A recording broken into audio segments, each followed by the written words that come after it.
My phone lit up during a root canal, and in that split second, I knew my family had just invaded the one place I'd kept hidden from them.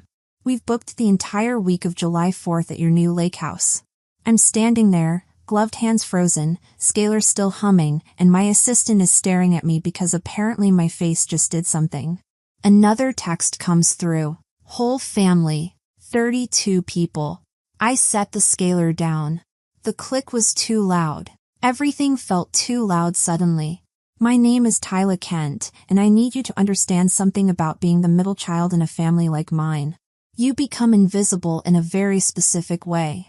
You're there, you're functional, you're useful, but you're never really seen. Not the way they see your older brother when he walks into a room. Not the way they see your younger brother when he flashes that easy smile. Sean was the athlete, the risk-taker, the one mom bragged about at every family gathering. Ryan showed up with charm that required zero effort. Me? I was the reliable one. The one who covered when Sean forgot appointments. The one who found Ryan's lost keys, his wallet, his entire backpack some weekends.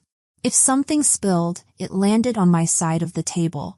If something needed doing, it somehow became my responsibility. And here's the thing nobody tells you about being reliable, it becomes your entire identity. People stop seeing you as a person with needs. You become a function. A tool. Something they reach for when they need something fixed. My mother Olivia would pat my arm. Thank you for being reliable, sweetheart. My father Ben would nod like he just confirmed a work assignment. Never a question about what I wanted. Never a thought about what it cost me to always be the one who showed up. Reliability is a trap.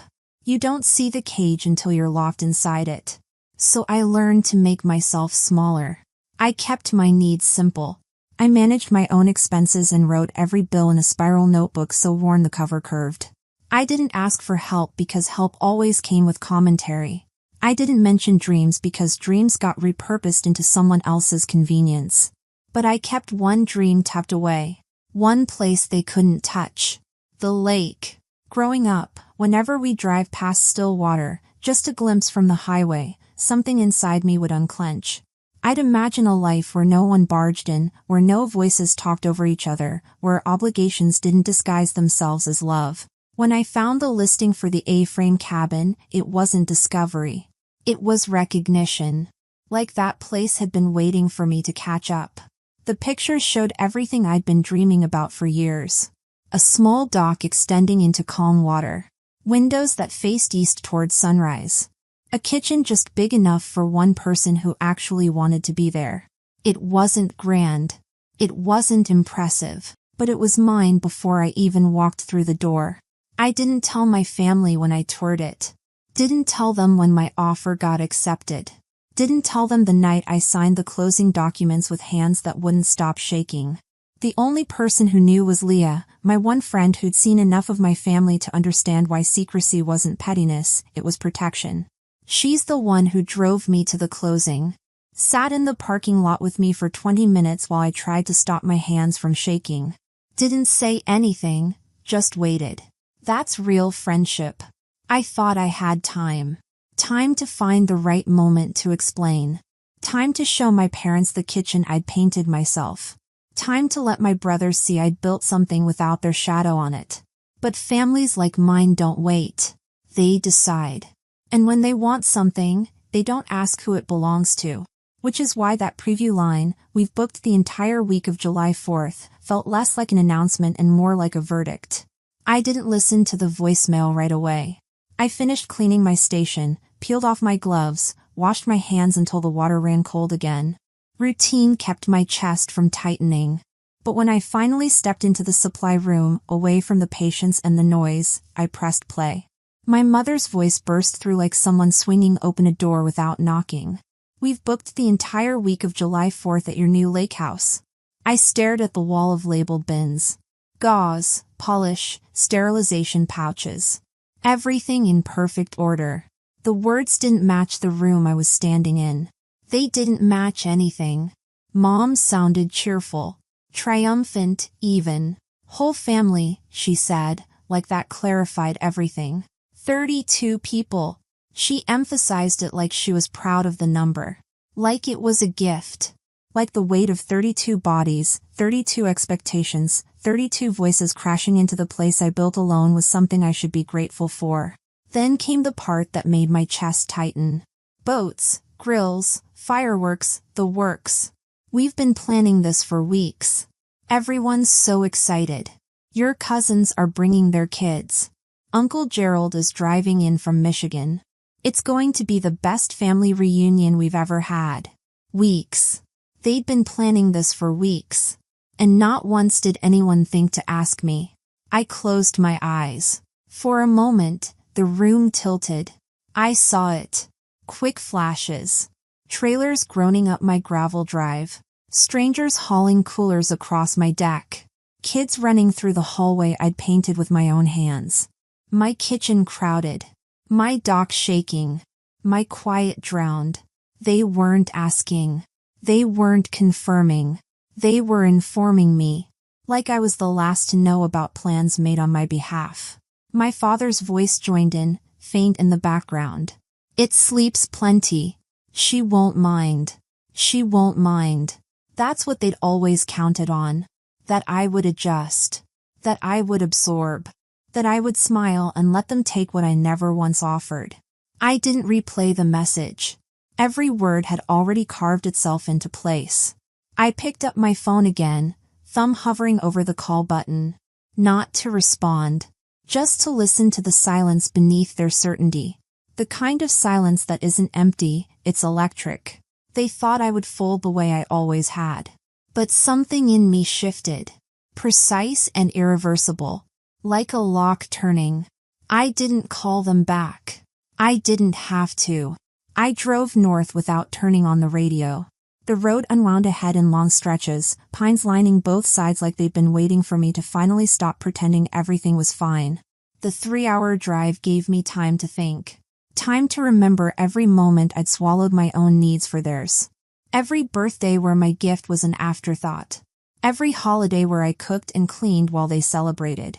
Every time I'd bitten my tongue until it bled because speaking up meant being difficult. The Lakehouse didn't appear all at once. It emerged slowly, then suddenly. Wood frame catching the last threads of daylight. Roofline cutting a sharp angle against the sky. My chest loosened the moment I parked. Even the air felt different here. Cooler. Honest. Inside, everything was exactly where I'd left it. The blue cabinets I'd painted myself, 3 coats because I wanted them perfect. The flannel draped over the back of the chair. The stack of books by the window seat. Nothing loud, nothing crowded. Just stillness. I stood in the center of the living room, hands in my pockets, listening to the house breathe. It had its own rhythm. Creaks settling in the beams, the faint hum of the fridge, and beyond the walls, soft lake water brushing the shore. All of it felt like a question. Are you ready? I was. I started in the kitchen, pulling open drawers, checking every latch, every hinge. I needed to move. Movement was control. I gathered my notebook. Years of penciled numbers, circled payments, lists of repairs saved for another season. Every page was proof this place existed because I built it, not because it fell into my hands. I'd worked overtime for 2 years to save the down payment. Picked up extra shifts on weekends. Skipped vacations. Said no to dinners out. Every dollar accounted for, every sacrifice mine alone. Next came the documents box. Not labeled with anything dramatic. Just a plain container holding the deed, the closing papers, the insurance forms, and receipts from every bundle of lumber, every can of paint, every tool I bought with my own money. I laid them out on the dining table. Not to show anyone. Just to remind myself what was true. My name was on every document. Tyla Kent. Not my parents. Not my brothers. Me. When I was ready, I made the call. The locksmith arrived mid-morning. A quiet man with a steady walk and a toolbox that clinked with purpose. He didn't ask why I needed new deadbolts on every exterior door. Didn't comment when I pointed out the keypad I wanted installed. Didn't even raise an eyebrow when I asked for the final code to be 0814, my birthday, the one day that had always felt invisible in my family. He simply nodded and worked. The clink of metal, the low electric whir, the soft clicks. Each sound felt like a page turning. By noon, he handed me a single ring with 2 keys. Only 2. No spares, no copies, no just in case hidden under the mat. Everything's set, he said. Only opens for whoever you choose. Whoever I choose. The words settled into me like warm stones. After he left, I walked the perimeter of the cabin, locked each door, pressed my palm flat against the cool metal of every new handle. It was ritualistic in a way, each touch anchoring me deeper into my own life. In the afternoon, I cleaned without needing to. Wiped the counters, shook out the rugs, swept the floors twice. Folded blankets, lined the books evenly, rearranged the mugs. Not because the house demanded it, but because my mind did. Control didn't need volume. It needed precision. As evening fell, I stepped onto the dock. The lake rippled under golden light, quiet and sure of itself. I sat with my feet over the edge, toes skimming the surface. The cold shocked me awake in the best way. Across the water, someone set off fireworks. Early celebrations from the next town over. Sparks lifted bright against the dusk, then faded into smoke. They didn't reach my shore. I watched the reflections break into soft ripples around my ankles. Back inside, I grabbed the small wooden box I'd carved to store keys and placed the new ring carefully in the center. I closed the lid. The soft thud echoed through the room. I didn't have anger in me. Not anymore. What had replaced it was something quiet, solid, and immovable. A decision made without needing permission. I turned off the exterior lights one by one. The path, the porch, the deck. Every bulb flickered out until the house became a dark shape against the water. A place only I could enter. Before bed, I wrote one line in my notebook. Not under the payments column or the repairs list, but on an empty page near the back. This time, I am not giving back anything they take. I closed the notebook with a soft snap. That night, the house felt different. Not fragile. Not waiting. It felt claimed. I woke before sunrise and stood by the window as the sky shifted from slate to pale purple. Mist hovered over the lake. I watched until the first sliver of sun cut through it, thin and deliberate. My phone buzzed on the counter. 3 missed calls. 1 from Mom, 2 from Ryan. I didn't open them. I turned the phone face down again. Same motion from the clinic, but this time steady. Chosen. They wanted a week. They wanted the house.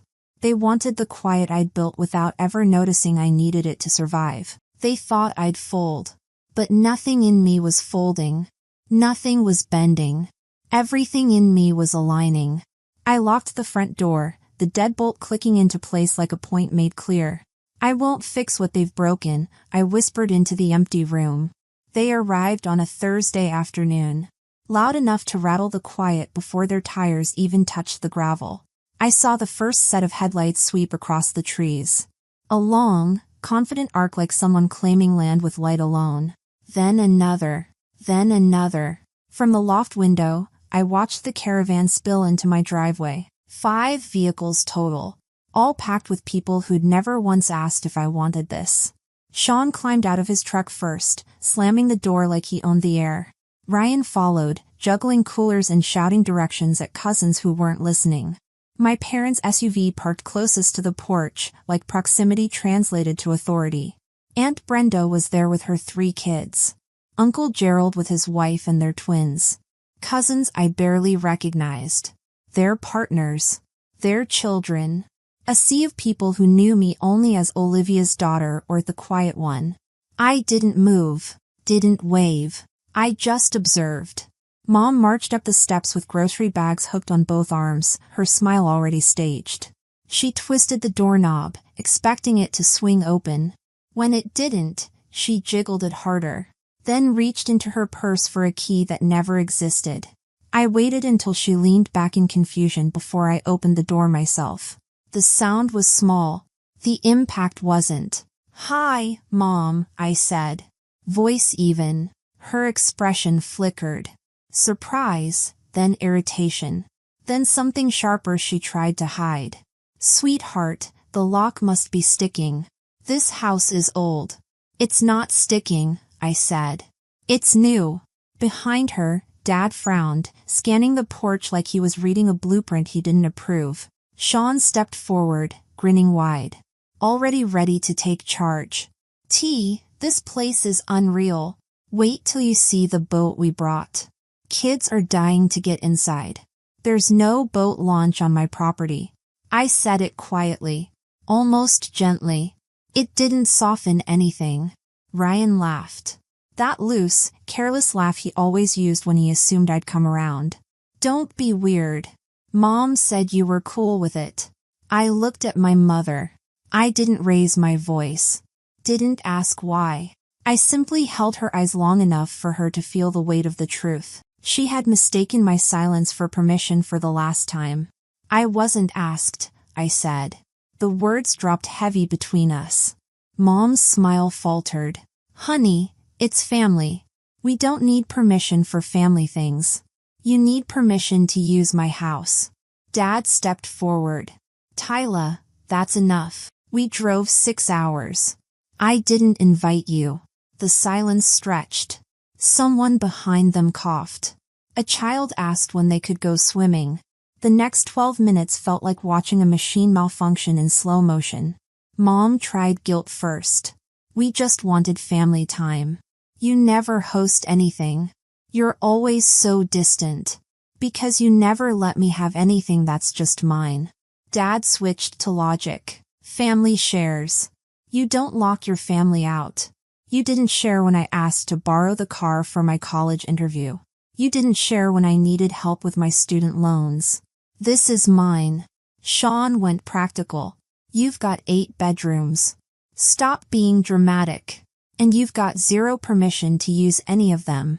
Ryan offered convenience. "It's just a week, Tyla. Come on." Behind them, relatives began unpacking anyway.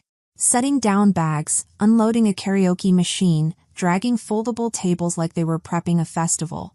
Like my words meant nothing. Like this was already decided. Someone's child ran toward the dock. I stepped back inside, placed my hand on the door, and closed it. The deadbolt slid into place with a clear, unapologetic click. Voices rose immediately.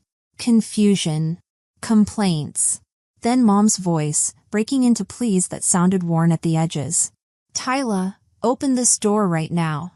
Someone knocked. Someone else tried the back door. Sean rattled the handle like force would rewrite ownership. Then came the smallest pause. The moment where they finally understood the boundary was real. I turned off every exterior light until the house was swallowed by the evening. Dark enough for them to see themselves. Quiet enough for me to hear nothing. They called. They texted. Mom left messages that tumbled from irritation to tears. "How could you do this to us? After everything we've done for you?" Dad sent texts about family obligation. Bible verses about honoring your parents. Quotes about selfishness. Sean threatened to camp on the lawn. "You can't keep us out forever." Ryan suggested talking it out. "This isn't you, Tyla.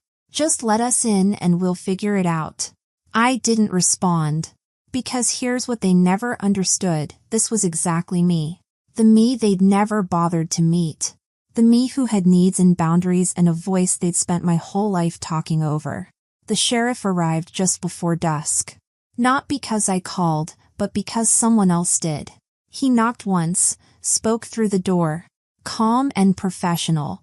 "Ma'am, I'm Sheriff Coleman. They're insisting you let them in. Just need to confirm the property owner."